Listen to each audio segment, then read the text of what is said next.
Tu t'apprêtes à écouter un épisode de la programmation Merry Christmas que je t'ai concocté pour le mois de décembre. N'oublie pas, tu peux m'envoyer en DM sur Insta ou par mail sur crush.lepodcast@gmail.com un message d'amour à destination de quelqu'un que tu aimes. Ton crush, mais pas que. Une déclaration, une demande, une petite annonce, écrite ou audio, tu as jusqu'au 15 décembre pour me l'envoyer et je te donne rendez-vous dans l'épisode spécial du samedi 23 décembre pour écouter ton message ou celui que quelqu'un t'aura laissé. Tu peux aussi faire partie du club des crushers en glissant un sweatshirt crush sous ton sapin ou celui de ton crush. Édition ultra limitée, dispo sur le lien que je te mets dans le descriptif de cet épisode. Allez, place à l'épisode du jour. Je marche quelques mètres, j'arrive devant sa boîte de nuit, je rentre, et là, je ne sais pas ce qui me prend, donc c'est fait comme un couloir. Je marche, sur ma droite il y a le bar, derrière le bar il y a Capu, je marche tout le long de sa boîte, je rentre derrière son bar, chose qui est ultra interdite dans les clubs, personne ne fait ça. Et donc, je rentre, en fait, je passe derrière le bar, je me plante en face d'elle, elle avait un blazer noir, je l'attrape, elle est plus grande que moi, donc je la tire, et je l'embrasse.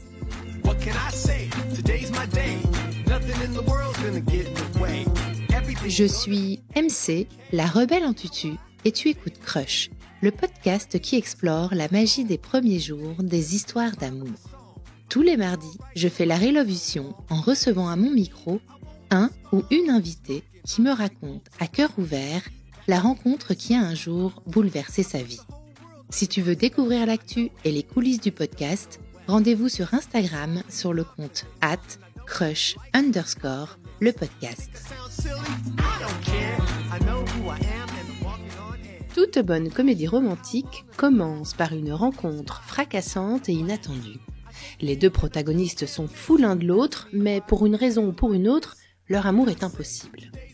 Jusqu'à ce qu'ils ou elles parviennent à surmonter les obstacles et vivent pleinement leur amour. L'histoire de Léa et Capucine pourrait inspirer plus d'un scénariste. Leur première rencontre est un coup de tonnerre, le flash est immédiat et réciproque, mais Léa a 9 ans de moins que Capucine, à 16 ans c'est beaucoup, et puis Capucine a une vie mouvementée. Les années passent et un jour, leurs chemins se recroisent. Bienvenue dans ce nouvel épisode de Crush, Crush at First Sight.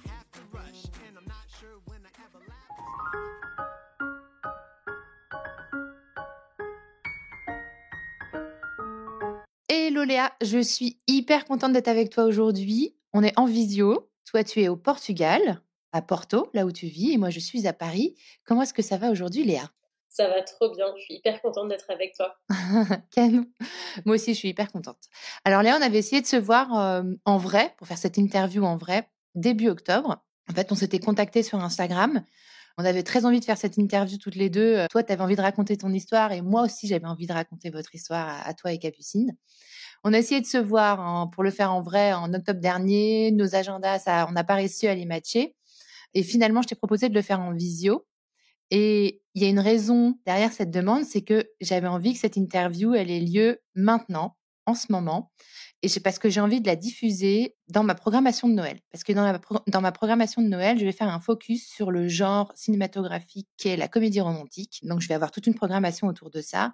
Je trouve que c'est intéressant de mettre votre histoire à toi et Capucine au même moment que ce focus sur la comédie romantique parce que, et c'est pas toi qui vas me dire le contraire, je trouve que les représentations des couples homo et lesbiens dans le cinéma et les comédies romantiques sont quasiment inexistantes ou pas très intéressantes. Tout à fait, je ne vais vraiment pas te dire le contraire, donc c'est avec joie que notre histoire va s'insérer au milieu de tout ça. Ouais, on en avait un petit peu parlé, tu m'en avais recommandé une que j'ai pas eu le temps de regarder, je me souviens plus du nom.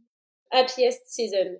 Léa, aujourd'hui, tu vas nous révéler l'histoire de ta rencontre avec Capucine, ta femme. Tu m'as dit en off qu'il y avait pas mal de détails que tu n'avais jamais partagés. Tu as même employé le mot croustillant. Oui, c'est vrai. C'est vrai. Et avant de nous lancer dans ce récit, Léa, et afin que les auditeurs et les auditrices te connaissent un petit peu plus, est-ce que tu es prête à te prêter au jeu des hashtags pour te décrire ? Alors moi, je dirais déter, parce que je suis un peu déterminée dans tout ce que je fais, et aussi déterminée dans mes histoires d'amour, il faut le dire. Hashtag Girls Gang, parce que c'est vraiment comme ça qu'on se sent avec ma femme et ma fille, et même notre chienne. Enfin, il n'y a que des filles chez nous, clairement. C'est un peu comme ça qu'on se sent, et ça me définit aussi vachement. Ma famille, c'est vraiment une part très très importante de moi-même. Et hashtag contrôle fric, il faut l'admettre. Je suis très contrôle fric. J'apprends, et notamment avec la maternité, à l'être un peu moins. Voilà. Mais si je dis pas ça, je pense que je vais me faire engueuler par ma femme. Hein. Il faut révéler ses failles. Tout à fait. Et ces hashtags sont là pour connaître la vérité.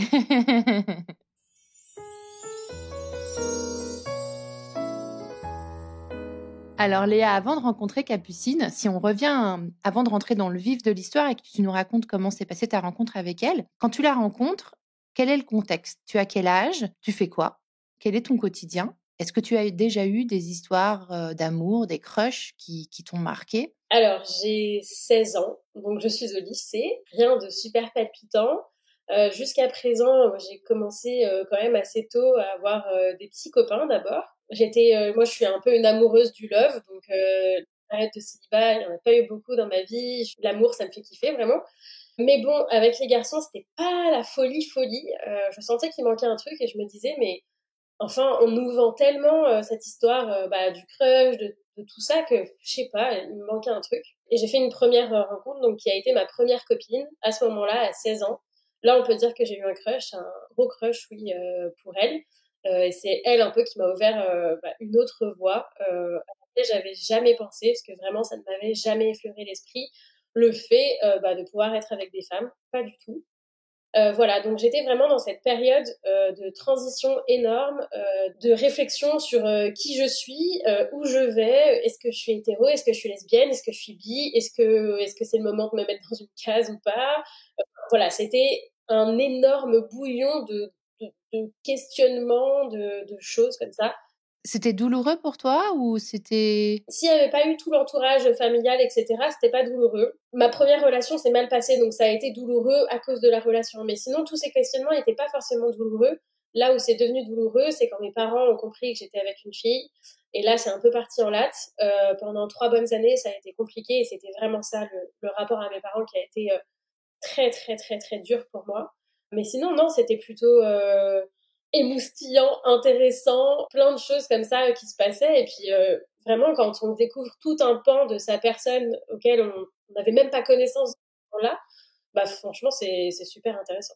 Donc, tu étais dans l'adolescence, en plein questionnement amoureux. C'était une véritable effervescence pour toi, mais c'était pas toujours facile non plus. Un jour, tu vas rencontrer Capucine. Est-ce que tu peux me raconter comment s'est passée cette première rencontre avec elle? Alors, j'ai donc 16 ans et je tanne mes parents pour sortir, puisque je n'ai que ça en tête, c'est sortir, sortir, sortir. Tu es dans quelle ville? À Cannes, dans le sud de la France. Et donc, ils me disent, on est en novembre 2009, et ils me disent, écoute, il y a un seul endroit où tu as le droit de sortir, c'est le bar de notre meilleur pote, parce qu'on sait que tu es en sécurité là-bas, et que voilà, on connaît bien, etc. Donc, on veut bien, de temps en temps, que tu ailles là-bas. Moi, je suis comme une folle. Ma première copine et une amie viennent me chercher, et puis on tombe devant ce bar. Donc, c'est un pub irlandais, hein, c'est pas un truc de ouf, mais voilà, c'est un pub irlandais. Donc moi déjà, je suis hyper excitée, contente et tout de pouvoir sortir. Et donc je rentre dans ce bar, et derrière le bar, je vois une blonde barmaid en train de servir des verres. Et là, vraiment, à l'instant où je la vois, c'est le crush, très clairement. Je me dis tout de suite dans ma tête, waouh, la barmaid, elle est chambée. Vraiment tout de suite, alors que je suis avec ma copine et que vraiment, on avait une histoire qui était vraiment très prenante, etc. Donc je me dis pas du tout qu'il va se passer quelque chose, mais vraiment je me dis juste waouh, elle est pas mal, la barmaid. Qu'est-ce qui te fait dire waouh? Alors déjà, il y a quelque chose de très lié à la profession aussi. Les barmaids, les DJ, je dis ça parce que je pense que 90% de mes copines ont été des barmaids ou des DJ. Je suis un peu mono profession. Mais il y a un fantasme. Ouais, et il y a une espèce d'aura. Et en plus de ça, Capucine, elle a sa propre aura. Elle dégageait, et dégage toujours, mais peut-être d'une manière différente, mais elle dégageait vraiment un truc qui était ultra attirant. Vraiment, je sais pas, son regard, la façon dont elle avait bougé, de s'adresser aux gens, ça a fait aimant sur moi, vraiment. Et je sais que c'est pas que moi, parce qu'à cette époque-là, je peux te dire qu'il y avait toute une ribambelle de nanas derrière le bar qui lui tendaient son numéro de téléphone d'une manière désespérée. Voilà, donc il y avait vraiment un truc autour de Capu. Elle était connue partout dans Cannes, voilà, c'est Capu. Voilà. Il y avait un vrai truc. T'en avais déjà entendu parler avant de la voir ce soir-là? Non, j'avais aucune idée de qui était cette personne. Et en fait, j'ai eu mon crush toute seule, sans contexte, sans rien, voilà. Et tu savais qu'elle était, elle aussi, lesbienne ou pas? En fait, Capu, ça se voit beaucoup plus sur sa tronche que moi. Donc, je me suis très vite doutée. Et en fait, après, j'ai entendu ma copine et notre amie en parler, etc. Et donc, voilà, je savais que effectivement c'était le cas.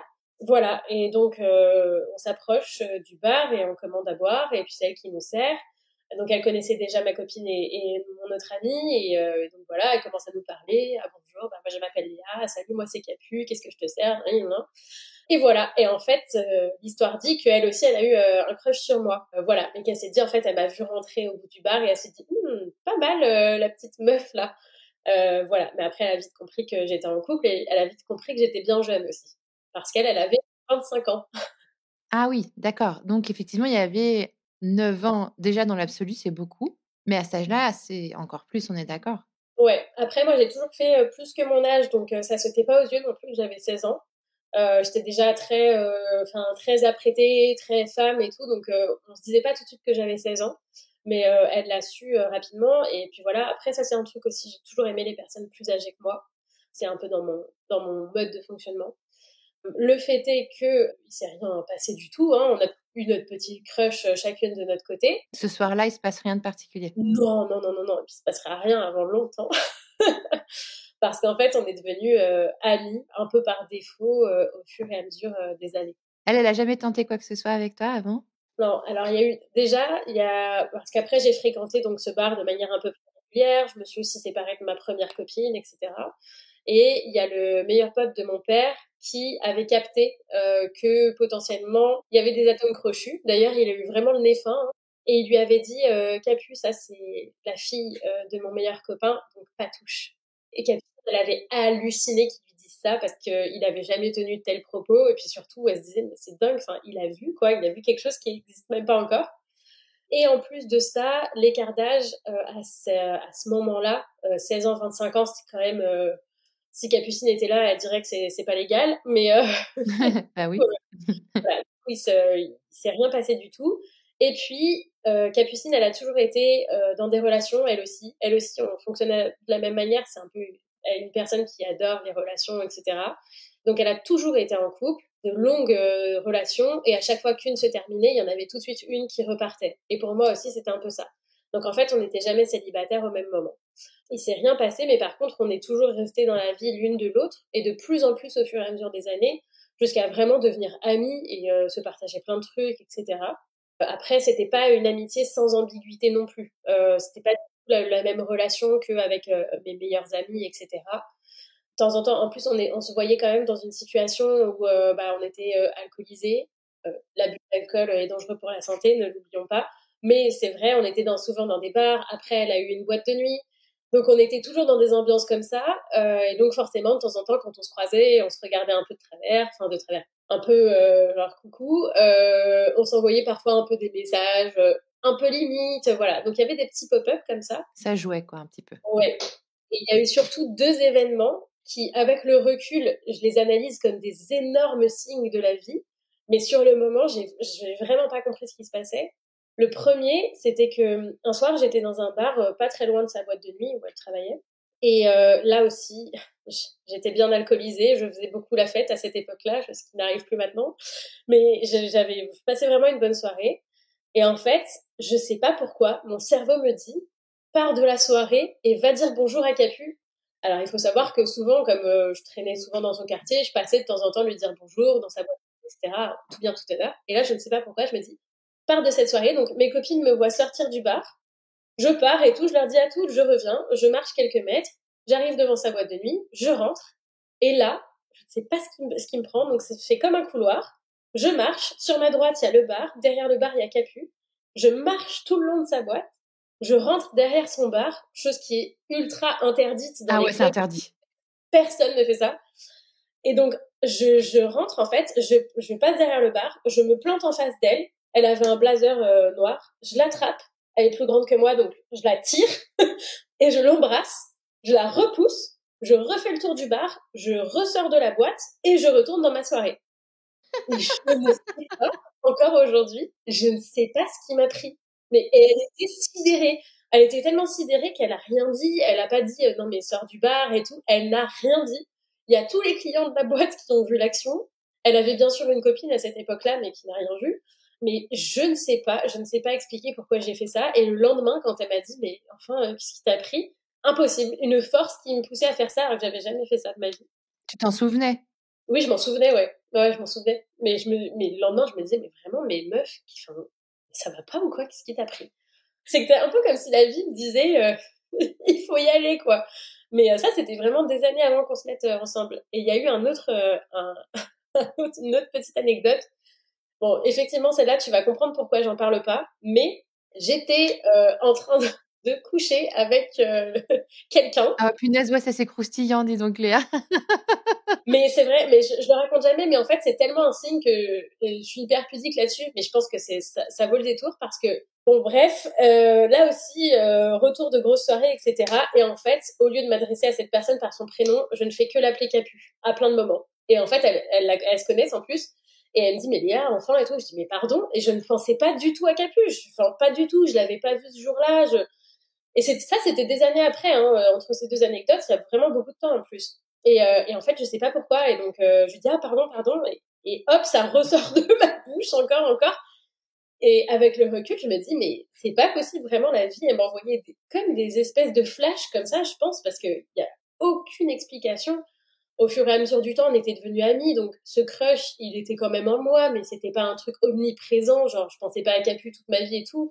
Voilà, c'était devenu ma pote et plus si affinité, mais c'était pas non plus voilà un truc de fou.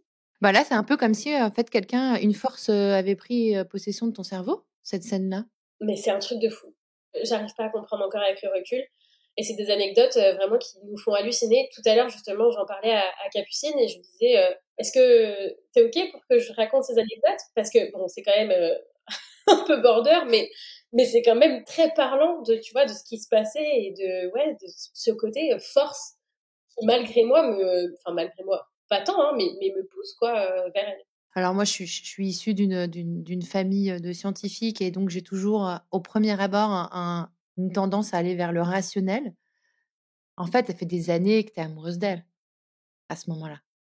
Ah, je sais pas si on peut dire que je suis amoureuse d'elle hein, depuis toutes ces années. Ou elle t'obsède.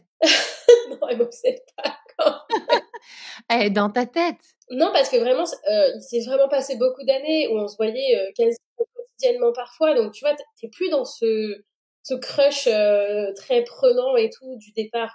Je me suis toujours dit, voilà, les belles gosses et tout. Mais après, tu vois, elle me racontait aussi ses histoires de couple. Elle faisait un peu n'importe quoi. J'étais la seule à lui rentrer dedans, à lui dire, enfin, Capucine, tu veux pas te ranger un peu, arrêter de faire n'importe quoi dans ta vie. Enfin, tu vois, j'avais pris aussi un autre. J'étais vraiment l'amie conseillère aussi. J'étais pas juste en train de baver sur elle. Non, non, non, mais je dis pas ça, mais c'est peut-être aussi un peu inconscient. Et puis, des fois aussi, quand on rencontre quelqu'un qui nous marque comme ça quand on est jeune, ça reste un peu, tu sais, la personne idéale à laquelle on pense. Tu vois ce que je veux dire? Après, je pense que ce qu'on peut dire, c'est que c'est sûr, en tout cas, que c'est un gros fantasme pour moi, Capucine, vraiment. Mais après, comme elle avait pas mal de travers et tout à cette époque-là, c'est pas quelqu'un que j'idéalisais pour être en couple avec elle et bâtir ma vie avec elle. Vraiment, si tu m'avais dit ça à l'époque, tu vas te marier, tu vas avoir des enfants, tout ça, j'aurais dit mais pas avec tout le monde, mais pas avec elle, quoi. Enfin, Capu, c'était la fête, Capu, c'était les nanas, Capu, tu vois. Donc, c'était pas. Et puis, comme j'étais son amie, elle me confiait beaucoup toutes les conneries qu'elle faisait, voilà, toutes ces histoires amoureuses. Donc, j'avais vraiment l'envers du décor en plus. Et je te jure, l'envers du décor, il faisait pas envie. Et voilà, donc, dans un sens, j'étais vraiment dans ce truc, waouh, je l'aime vraiment bien, mais dans un autre sens, je me disais, mais Léa, vu comme t'es, bah justement, un peu contrôle fric, hyper droite, hyper carré et tout, enfin, ça ne pourrait jamais marcher entre nous, quoi. Et du coup, cette situation où vous êtes amis, elle dure combien de temps approximativement? 7 ans. Il va y avoir un déclic à un moment? Oui, en fait, je pars pendant 1 an voyager. Je pars en Australie, en Asie, en Indonésie, etc. Je fais un gros trip. Et quand je reviens, Capucine, elle s'en va. Mais vraiment, on se croise quoi, à 2 jours d'intervalle. Quand je reviens à Cannes, Capucine s'en va et elle fait exactement le même trip que moi. Les mêmes pays, les mêmes endroits. Donc c'est un peu une dinguerie. Mais par hasard? Oui, par hasard. Et donc, on échange pas mal. Elle a encore des 1000 histoires de déboires amoureux à ce moment-là. Donc, j'essaye de la conseiller tant bien que mal. Moi, je suis avec mon ex, avec qui j'étais en Australie. Et donc là, vraiment, on parle en tout bien, tout honneur, hein, vraiment en relation amicale, pour le coup, à distance. Mais qui dure 2 ans. Pendant 2 ans, on se voit pas, en fait, parce qu'on est l'une et l'autre en voyage. Elle décide de revenir un peu plus tôt que ce qu'elle avait prévu parce qu'elle se sépare de la personne avec qui elle était. Et donc, elle revient célibataire de son voyage. Et moi, à ce moment-là, je suis célibataire aussi. Chose qui est vraiment très très rare, je dois te dire. Et je l'aide à organiser son retour. Donc, je l'aide à reprendre un job à Cannes. Voilà, elle me dit quand est-ce qu'elle revient, etc. Et le jour de son retour, le jour et l'heure à laquelle elle arrive en fait à l'aéroport de Nice, moi je suis à Nice aussi pour travailler. Et j'ai un battement pile à ce moment-là. Et donc, en fait, je me dis, bah, je vais aller lui faire coucou à l'aéroport et tout. Donc, je me mets là, j'attends qu'elle sorte, en fait. Et j'avais un peu le cœur qui battait fort et tout, mais pas parce que je me disais qu'il allait se passer un truc entre nous, mais pas du tout. Moi, pour moi, c'était mort, enterré. Enfin, ça ne me traversait même plus l'esprit, mais parce que je me disais, bah, c'est trop cool, ça fait 2 ans que je l'ai pas vue.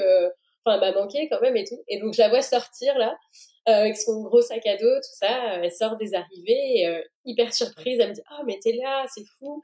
Il y a sa maman aussi qui est là, donc que je rencontre pour la première fois, sans savoir qu'elle deviendrait ma belle-mère. Et donc voilà, elle est super contente. Elle me dit, ouais, bon, par contre, je suis pas ouf là. Faut que j'aille chez le coiffeur. Je suis en vrac après 2 jours de voyage, tout ça. Donc, tu vois, elle me dit quand même des trucs comme ça où elle se sent pas à son avantage, tout ça. Donc c'est rigolo. Vis-à-vis de toi. Ouais, mais pourtant, elle aussi, ça lui traversait pas l'esprit. Je pense que tout était dans l'inconscient, quoi. Et elle me dit, bon, bah, on se retrouve demain soir avec toutes nos copines qu'on avait en commun, et puis on fête mon retour. Et je lui dis, oui, oui, bah, bien sûr, tout ça. Et bah, on fait la fête, le lendemain. On fait la fête, on fait la fête. Et là, déjà, au début de la soirée, je sens que ça bascule un peu. Je sens que on est plus proche physiquement que d'habitude. En fait, on n'a pas les barrières qu'on avait avant. L'âge, là, c'est plus trop un sujet. On n'a plus de copines ni l'une ni l'autre. Donc, en fait, on n'a rien dans toutes les barrières qu'on avait avant dans nos têtes. Se dire non, non, c'est mort, c'est mort, c'est mort. Quand ça nous traversait l'esprit. Bah là, on les a plus. Et donc, en fait, ouais, je sais pas, je sens qu'il y a un truc qui est en train de se tisser.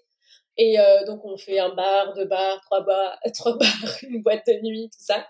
Et dans la boîte de nuit, enfin, on était en train de parler de manière assez sérieuse. Et elle me dit, attends, je t'entends pas. Et elle était assise et moi j'étais debout. Et elle m'attrape et elle m'assoit sur elle.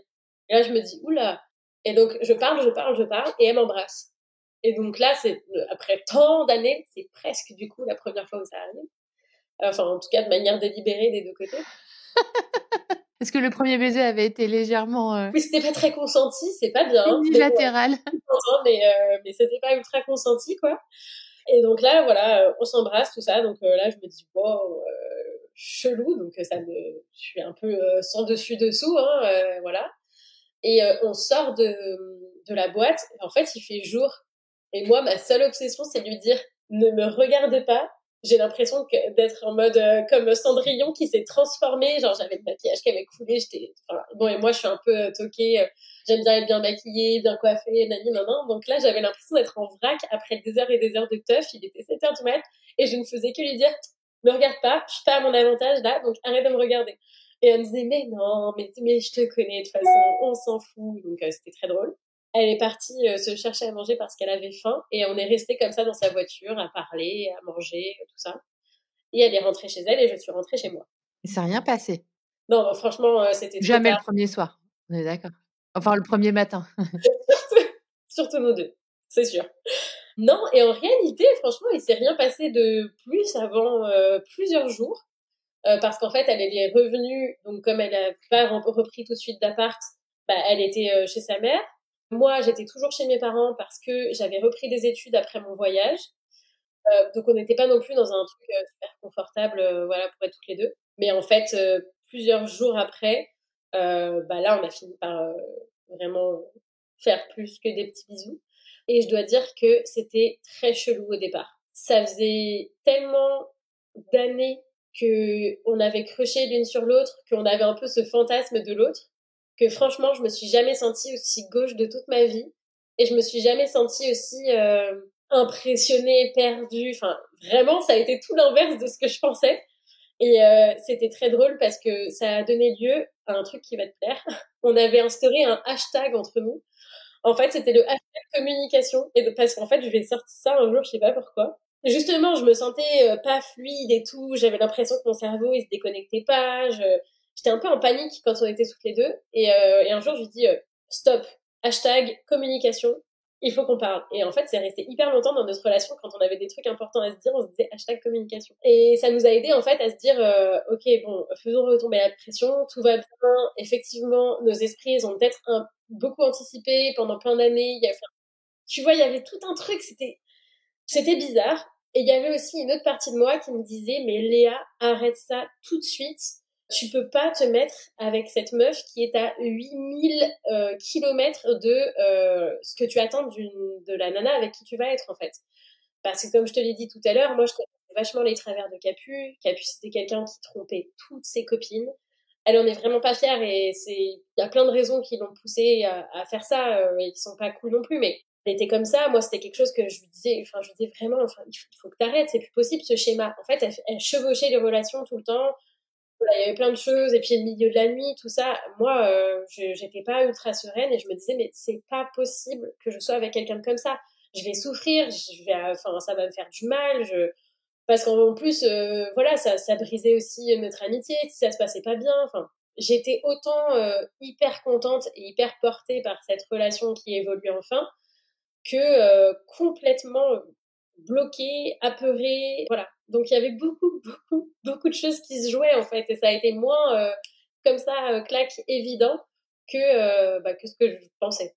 Ouais, parce qu'effectivement, c'était quelqu'un déjà d'important dans ta vie et du coup, ça cristallise pas mal de craintes, je pense, tu vois, la perte de l'amitié, le fait qu'effectivement, sur le papier, il y a le crush, mais dans l'intimité, après, il y a rien qui confirme que ça marche, quoi. Ouais, bon ça après heureusement une fois qu'on s'est tu vois qu'on a fait rebaisser un peu la pression en mode ok ce n'est que Léa, ce n'est que Capucine, tout va bien.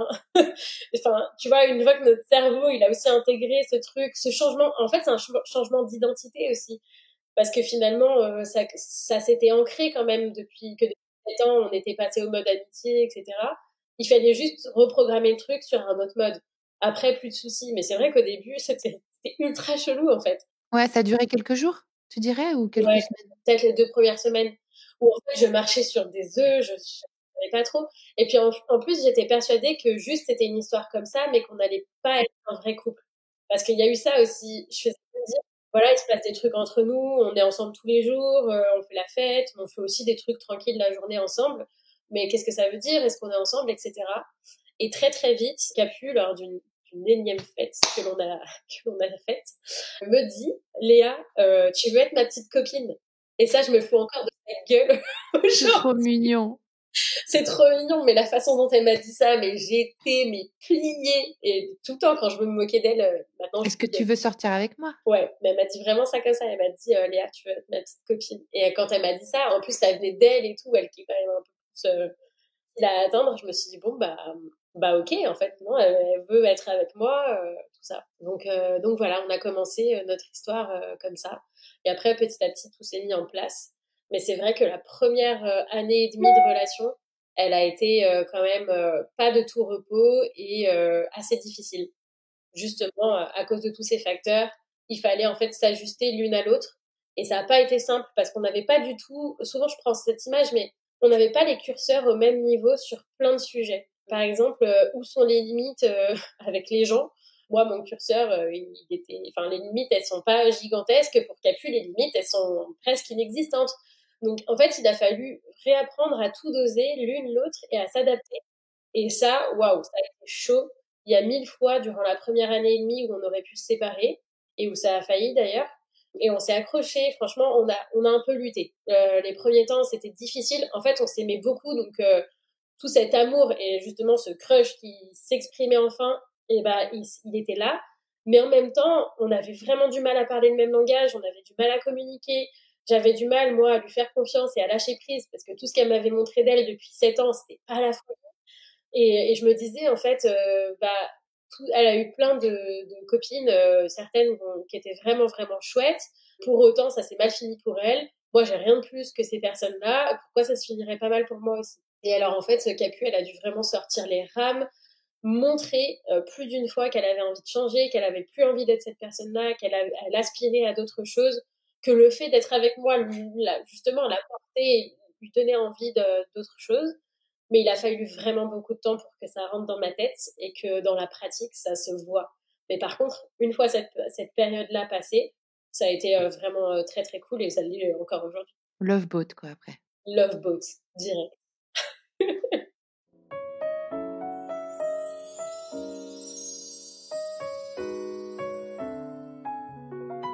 Et il va se passer quelque chose. Il y a une étape après dans la consolidation de votre relation? Oui, bah surtout l'étape, ça a été que Capu, alors en fait, c'est plutôt moi la contrôle fric, c'est plutôt moi la meuf des terres, mais c'est jamais moi qui suis allée vers elle justement pour qu'on officialise notre couple, pour qu'on ait aussi toutes les étapes d'après. C'est très drôle. C'est toujours elle qui est venue à moi et ça c'est quand même assez dingue quand on la connaît un peu. Mais donc après vraiment donc cette période très difficile etc d'ajustement, elle m'a fait un petit voyage surprise où elle m'a emmené rencontrer sa grand-mère, rencontrer des personnes de sa famille qui habitent dans une autre région de France. Elle m'a fait découvrir les endroits où elle allait en vacances quand elle était petite. Enfin, elle m'a fait vraiment tout un truc comme ça. Et le dernier jour du voyage, elle m'a emmené tout en haut de la dune du Pilat pour regarder le coucher de soleil. Et là, vraiment le truc, mais quand on connaît Capu, c'est pas possible qu'elle fasse ça. Et ben, elle m'a sorti une bague et elle m'a dit, alors, ça, c'est par contre, c'est très très elle. Elle m'a pas dit, veux-tu m'épouser, tout ça. Non, non. Elle m'a dit, bon, pas de pression, c'est pas pour se marier demain, mais c'est pour te montrer quand même que voilà, je suis prête, je suis déterminée, j'ai envie d'avancer avec toi, d'être une personne bien, etc., etc. Donc c'était très drôle parce que ça avait l'air énorme, quoi. Et elle a essayé que ça paraisse moins énorme en me disant bon, panique pas, hein, attends. Et que ce soit elle qui me dise panique pas, c'est quand même très drôle. Voilà, et donc j'étais super émue et très très touchée qu'elle m'offre cette bague, très jolie bague en plus. Et voilà, et là ça a marqué un tournant. Je me suis dit ok, effectivement là, elle est peut-être sérieuse quand elle me dit que vraiment elle a envie de construire avec moi. Et c'était une demande en mariage ou Je pense que de son point de vue, c'était vraiment une marque d'engagement et effectivement de me demander de se marier avec elle, mais pas dans l'absolu parce que ça faisait 1 an et demi, ouais, 1 an et demi qu'on était ensemble. Après, c'était un peu tôt dans notre relation, mais on a cette année aussi de passif, donc les choses sont allées un peu plus vite pour nous. On venait pas de se découvrir. Et donc, en gros, on savait que c'était un engagement de l'une envers l'autre pour se marier un jour, mais on savait pas quand. Donc voilà, et quelques temps après, on a pris la décision de s'expatrier au Portugal. Et ça aussi, ça a été un game changer dans notre relation. qui c'est qui a eu l'idée? C'est nous deux, on avait vraiment envie de partir. Dès le début de notre relation, on s'est dit on n'a pas envie de rester en France. On a vraiment envie de tenter une expérience à l'étranger. On savait pas combien de temps ça allait durer, ni où, ni comment. On a fini par se mettre d'accord sur le Portugal. Et en fait, ça aussi, c'est très éprouvant pour une relation parce qu'on est tombé dans un pays qu'on connaissait pas. On parlait pas un mot de la langue.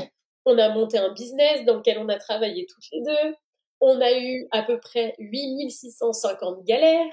Voilà, donc on a bien, bien éprouvé notre couple, mais en même temps, ça a tout changé parce qu'on était dans un environnement que ni elle ni moi ne connaissions. On a vraiment fait équipe pour s'en sortir à travers toutes les galères. Et puis, on n'avait pas aussi tout ce passif, ce milieu de la nuit, toutes les personnes qui nous connaissaient, avec parfois nos grandes réputations qui nous précédaient l'une et l'autre. Tu vois, on était c'était devenu un peu malsain le milieu dans lequel on évoluait. Et en fait, ça a vraiment tout changé. Et je pense que ça nous a beaucoup aidé à consolider notre couple et à créer des fondements qui n'appartenaient qu'à nous. C'est intéressant, vous quittez le cadre dans lequel vous étiez rencontrés et vous allez en créer un autre ailleurs et ça consolide votre relation. Un peu comme partir en voyage. En fait, souvent on dit si on arrive à partir 6 mois ensemble, c'est bon. Ça passe ou ça casse. C'est un peu la même chose. C'est exactement ça. Et là, pour le coup, ça fait, ça fait 6 ans depuis hier qu'on est au Portugal. C'est incroyable comme le temps passe vite. Vous êtes Mais à Porto, c'est ça? est à Porto, ouais. Et voilà, et on a vécu 1000 choses ici. On a pensé aussi 1000 fois à partir, à aller dans un autre pays, etc. Finalement, la vie a fait qu'on est resté ici. On en est très contente. Mais ça a vraiment, vraiment changé quelque chose. Puis d'avoir cette expérience commune, cette capacité à se serrer les coudes pour affronter plein de trucs. Et à partir de là, non, vraiment, une fois que j'ai eu cette belle bague et que on s'est expatrié, ça a été cool. Ça n'a pas été parfait.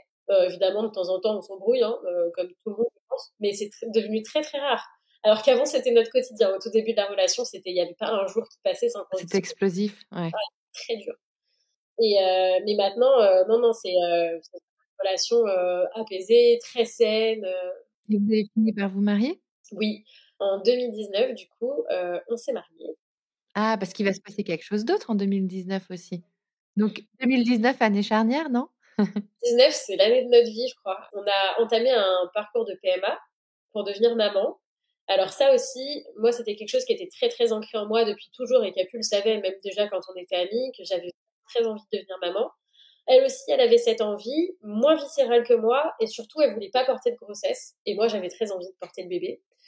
Ça tombait bien. Et je lui avais dit, écoute, moi, je suis OP, j'ai envie d'avoir un enfant assez tôt, je suis prête, je me sens à fond. M'avait dit, attends encore un peu, je sais pas, etc. Et puis, elle est revenue, là aussi, vers moi, toute seule. Un jour où je m'y attendais pas, elle m'a dit, ouais, bon, viens, on se renseigne. Je me suis dit, ah, bon, dis donc. Et en fait, à partir de son vient, on se renseigne, a découlé tout le processus de PMA qu'on a eu derrière. On a eu de la chance parce qu'en fait, sans le vouloir, on s'était expatrié dans un pays qui autorisait la PMA pour toutes à une époque où c'était pas le cas en France. On a pu concevoir notre fille dans de super conditions, juste à côté de chez nous. En France, ça arrivait quand ça? Ça fait 2 ans que c'est possible en France, mais dans des conditions un peu compliquées. Donc vraiment, on était très contente d'avoir cette possibilité-là au Portugal. Et donc là, voilà, je suis tombée enceinte assez vite. J'ai eu pas mal de chance. Là aussi, moi, je pensais que ça allait prendre 15 ans, que ça allait être compliqué, etc. Ça veut dire que le parcours de PMA au Portugal à ce moment-là, cette époque-là, il a été assez rapide, c'est ça? Ouais, il a été assez rapide. Déjà dans la mise en place, c'était franchement pas très compliqué. Beaucoup moins que ce que je pensais. Et aussi dans les faits, parce que j'ai eu une insémination qui a fonctionné dès le premier coup. Donc c'est assez rare, mais ça existe quand même. Et j'ai eu beaucoup de chance. Et Capucine, elle était persuadée de ça. Elle m'avait dit, attention Léa, si on se lance, moi je suis sûre que ça va prendre super vite. Capu, enfin, j'ai des problèmes gynécologiques en plus, j'ai plein de trucs. Il y a personne qui tombe enceinte du premier coup en PMA. Et elle m'avait dit, si, toi, tu vas tomber enceinte du premier coup. T'étais aussi hyper jeune. Est-ce que ça joue, ça? Ça peut. J'avais 25 ans. Effectivement, ça joue, mais bon, j'avais de l'endométriose, de la dénomiose. J'avais déjà quelques soucis, mais effectivement, je sais pas, la chance m'a souri, clairement, et je suis tombée enceinte, et donc là, ça a été vertigineux. Et j'ai découvert dès la grossesse une autre facette de Capu aussi, que j'ai aimé autant que les autres, voire plus. C'est le côté très, très, très protectrice qu'elle a eu envers moi. Souvent, elle dit qu'on a fait les poupées russes, que elle prenait soin de moi et que moi, je prenais soin de notre fille qui était dans mon ventre, quoi. Elle dit tout le temps ça, mais c'est vrai, elle a vraiment été aux petits soins, elle a pris à sa charge tout ce qu'elle pouvait faire pour me soulager, pour que je sois bien. Elle a passé beaucoup de temps aussi tranquille à se reposer avec moi parce que des fois, j'étais pas à fond la forme, quoi. Et elle a été super et elle a suivi chaque étape déjà de la PMA, chaque étape de la grossesse.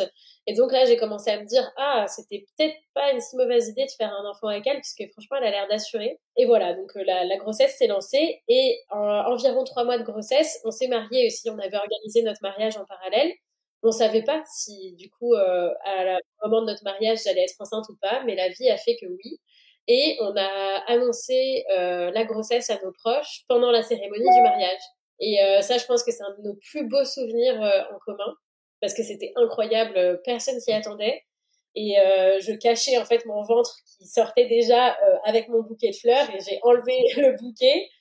Je leur ai dit que non, je n'avais pas mangé trop de chocolat. Et là, mais tout le monde, en larmes, mais enfin inconsolable, mais de colère, quoi. C'était fou. Vraiment, c'était fou. On a eu un shot de love, mais encore plus grand que juste un mariage. Vraiment, c'était énorme. Et voilà, et quelques mois après, on a accueilli notre fille. Et là, définitivement, le côté mère de Capu, le côté je prends soin d'eux, etc., alors, il a été à son max. J'ai découvert une mère poule, vraiment, en elle. Une super bonne mère, en fait. J'aurais pas pu rêver meilleure personne pour avoir un enfant avec, en fait. Elle a vraiment tout de suite montré un super bon côté de sa personnalité là-dessus. Et ça nous a clairement renforcé l'arrivée de notre fille. Alors là, si on avait déjà de bons fondements, voilà, maintenant qu'on était bien assurés dans notre relation, le fait de devenir maman ensemble, ça a vraiment cimenté le tout, quoi. Et cette expérience de PMA va avoir aussi des incidences sur ta vie à toi, puisque c'est à partir de ce moment-là que tu commences à prendre la parole sur le sujet. Ouais, c'est à partir du moment de ma grossesse, quand j'annonce sur les réseaux, juste j'avais un petit compte Insta avec juste mes amis dessus. Quand je commence à annoncer ma grossesse, on a beaucoup de félicitations, mais aussi beaucoup de personnes qui nous disent mais comment vous avez fait? Parce qu'on en parle peu en fait à l'époque il y a 4 ans, 5 ans. Je vois qu'il y a de l'intérêt en fait, que ce soit de la part de mes amis hétéros ou de la part de nos couples de copines. Et donc je commence à écrire des posts sur Instagram pour expliquer comment on a fait, quelles sont les possibilités, etc. Et c'est là que plein de personnes que je ne connais pas viennent sur mon Insta pour récupérer ces infos-là. Et donc, comme ça me passionne pas mal ces sujets de la PMA, de l'homoparentalité, je me documente à fond, j'engrange un tas d'infos et j'ouvre un blog parce que Insta c'était devenu un peu petit pour vraiment bien les choses. J'ouvre un blog et puis en fait tout ça va faire que ma vie professionnelle va changer aussi et celle de Capucine aussi. En fait, on va s'apercevoir très vite qu'il n'existe aucun livre de maternité dédié aux couples de femmes, ou en tout cas qui soit suffisamment inclusif pour répondre aux questionnements des couples de femmes qui veulent devenir mères. Ça nous chagrine, ça nous énerve, ça nous embête, parce que quand même, voilà, on est en 2019, on n'est pas non plus au XVIIIe siècle, et on trouve rien en fait. On trouve rien, il faut toujours qu'on adapte les choses. Donc on lit des livres, mais il faut tout sans cesse qu'on change dans notre tête les phrases qui parlent du papa pour les switcher et faire comme si ça parlait de la maman qui porte pas. Sauf que il y a des choses entre un père et une maman qui porte pas qui sont similaires, des questionnements qui sont similaires. Il y en a d'autres qui n'ont rien à voir en fait. Et voilà, et on ne trouvait pas de réponse, on ne trouvait rien. Et donc, bah, comme je suis hashtag déter, je vais écrire ces livres moi-même. Et donc, j'ai écrit ces bouquins. Capu m'a pas mal aidé aussi. En plus, entre-temps, on était devenue maman. Donc, elle s'est beaucoup occupée de livres pour me laisser la place de développer tout ça. Et puis, je me suis entourée de plein de pros de la périnatalité, etc., bah, pour m'aider aussi et avoir des avis vraiment de professionnels dans ces livres-là. Et donc, maintenant, il y a un livre sur la PMA, un livre sur la maternité lesbienne, il y a un carnet, il y a un troisième livre qui va sortir. Et puis, il y a plein de projets qui ont découlé de ça. C'est génial, bravo. C'est ce manque qu'il y avait, vous l'avez comblé, quoi. C'est dingue. On est d'accord que la PMA, Léa, ça concerne aussi les mamans célibataires qui veulent avoir des enfants? Oui. En France, en tout cas, c'est possible pour les couples hétérosexuels, pour les couples de femmes, pour les femmes en solo. Par contre, les grands oubliés sont les personnes trans, pour qui, dans pas mal de cas, c'est pas possible encore en France. Et évidemment, les couples de papas, qui n'ont pas accès du tout à la GPA en France. Est-ce que je me trompe ou est-ce que là, tu relances une campagne de précommande? Oui, là, je relance une campagne de précommande puisque pour éditer ces livres, on a monté notre propre maison d'édition qui s'appelle Léa Capucine Édition. On a été 2 fois en 8 mois sold out, donc on a vendu tous nos livres très vite. Et là, du coup, pour livre avant Noël, on relance des précommandes pour que il y ait plein de petits guides sur comment faire des bébés quand on a un couple de femmes sous le sapin, parce que c'est quand même vachement cool. Donc voilà, on est en pleine campagne de prévente en ce moment. Ok, super. Et si on veut des infos, du coup, si on veut précommander, c'est via l'Insta? Sur mon Instagram c'est @léacr ou alors sur notre site léacapucine.com. Donc quand même, ce petit crush d'adolescente un soir dans un pub à Cannes a légèrement bouleversé ta vie. Ouais, légèrement, oui. Mais vraiment, s'il y avait eu, je sais pas, une voyante ce soir-là qui avait lu dans les lignes de ma main et qui m'avait dit bah, tu vois ton crush, là, tu vas te marier avec, tu vas habiter dans un autre pays, tu vas avoir un bébé avec, tu vas travailler avec. Mais j'aurais été tellement morte de rire et je me serais dit, mais quelle mauvaise voyante! Alors, Rembourse-moi. ah ouais, j'aurais dit oui, une amourette, un truc, une histoire un peu entre nous, ok, pourquoi pas? Mais ça jamais. Et en fait, non, clairement, ça a fait basculer ma vie, ça a tout fait basculer, clairement. Et c'est tout mon monde et c'est tout mon écosystème maintenant aussi qui découle de ça, de cette rencontre et de ce crush. On a beaucoup parlé donc ces 2 événements, ces 2 anecdotes que tu nous as racontées, celle du baiser du bar et celle où tu ne pouvais pas t'empêcher de nommer ta partenaire par le prénom de Capucine. On a déjà essayé de creuser, mais comment tu l'interprètes toi tout ça? Qu'est-ce que tu penses du hasard, du destin, des décisions qu'on prend qui nous amènent à telle rencontre qui va faire bifurquer notre trajectoire? Est-ce que tu as un avis sur la question? C'est hyper philo, hein, on va pas faire une disserte de 4 heures, mais je trouve ça hyper intéressant et c'est ça aussi que je questionne avec ce podcast, c'est qui décide? Qui écrit? Comment ça se passe? Moi, je pense que, comme à plein d'autres niveaux dans la vie, il n'y a pas de hasard, il y a des opportunités qui s'ouvrent devant nous et que c'est à nous ensuite d'aller vers ces opportunités-là. Et qu'il y a plein de moments dans la vie où il y a plein de raisons qui peuvent faire que justement on passe à côté et qui nous emmènent vers un autre chemin. Mais pour moi, c'est un peu... Ouais, ces sujets-là, c'est un peu comme un jeu vidéo où tu as deux voies devant toi et c'est toi quand même qui as ton libre arbitre pour te pousser vers l'une ou vers l'autre. Et je trouve que ce qui t'oriente dans tes choix aussi, c'est peut-être dans ce jeu vidéo plein de petits signes ou de petits trucs qui vont pop-up et que tu vas savoir interpréter ou pas. Je pense que, par exemple, ces 2 expériences que j'ai vécues là, ces 2 anecdotes, clairement, ça faisait partie de petits signes comme ça qui sortaient, mais alors de nulle part, mais qui me ramenaient à Capu.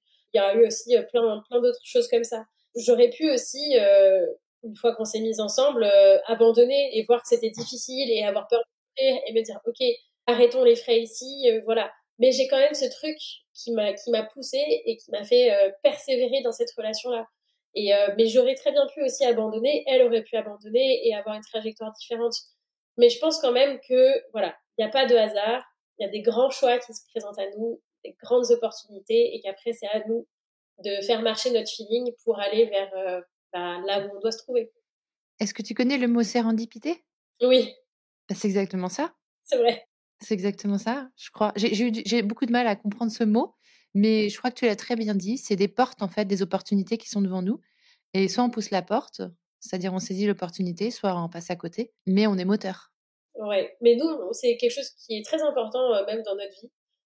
Et en général, on suit beaucoup ça. On est très instinctive à l'écoute de notre feeling aussi. Je pense que ça fait partie aussi de cette qualité.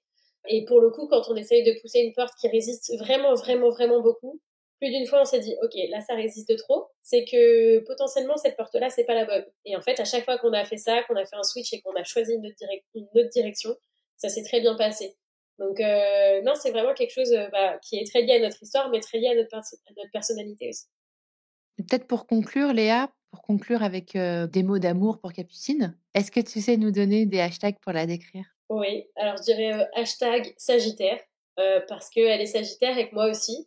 Et c'est un truc qui est hyper important dans notre vie, parce qu'on a un peu les mêmes caractères, même s'ils se traduisent pas de la même manière. Je dirais hashtag drôle, parce qu'elle est ultra drôle. Elle a grave d'humour, ma femme, et c'est aussi pour ça que je l'aime. Ah ouais, c'est important. Hashtag perfect mum, parce que elle, pour le coup, c'est pas une mère parfaite made in Instagram, mais c'est vraiment une vraie mère au top avec notre fille et que je trouve extraordinaire. Et hashtag équipe, parce que elle m'a prise dans sa team, je l'ai prise dans ma team, et maintenant c'est un truc qui nous définit aussi vachement toutes les deux. C'est ce côté équipe, et j'espère que notre équipe a encore de longues années devant elle. Eh ben on l'embrasse, tiens. Capu. Ah oui.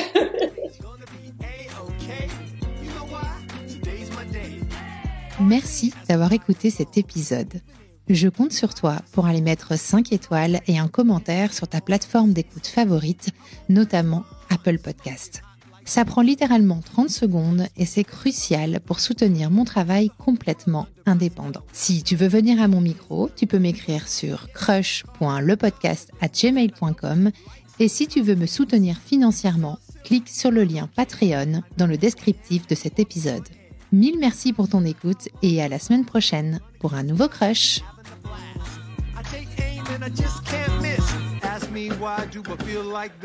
What can I say? Today's my day. Nothing in the world's gonna get in the way. Everything's gonna be A-okay.